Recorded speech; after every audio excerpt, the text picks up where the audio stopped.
அம்மா, காம்போ பில்லுக்கு தேவையானதெல்லாம் ரெடி ஆயிடுச்சா? காம்போ பில்லுக்கு தேவையானதெல்லாம் ரெடி ஆயிடுச்சுப்பா. இதெல்லாமே 14 பொருட்கள் அடங்கி உள்ள காம்போ வந்து நாங்க வந்து ரூ. 1000 குடுக்குறோம். ரூ. 1400 மதிப்புள்ளதுங்க. அப்புறம் இதெல்லாம் என்னென்ன பொருள் எப்படிலாம் ரெடி பண்றோம் அப்படின்னு சொல்லிட்டு நாங்க வந்து இது வந்து பசு நெய், இது வந்து ஒயிட் கீன்னு சொல்லுவோம். எரும மாட்டோட நெய்ங்க. அப்புறம் நாட்டு மாட்டு நெய்யும் இருக்குங்க.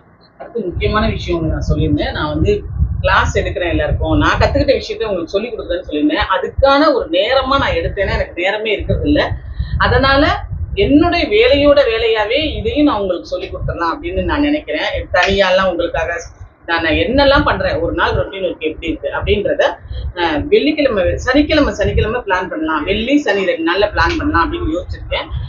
குறைஞ்ச பேரா இருந்தாலும் பரவாயில்ல, அப்பதான் என்னால தெளிவா சொல்ல முடியும் அப்படிங்கிறதுக்காக இந்த ஐடியா யோசிச்சு வச்சிருக்கேன். எப்படி இருக்குன்னு பார்த்துட்டு சொல்லுங்க. இது சம்பந்தமா உங்களோட கருத்துக்கள் எப்படி இருக்குன்னு சொல்லுங்க. காம்போ பேக் பத்தி நான் இந்த ஃபர்ஸ்ட் கமெண்ட்ல பின் பண்ணிடுறேன். மிச்சம் எல்லாமே சொல்லியிருக்கேன்னு நினைக்கிறேன் இந்த ஒரு நிமிஷம்.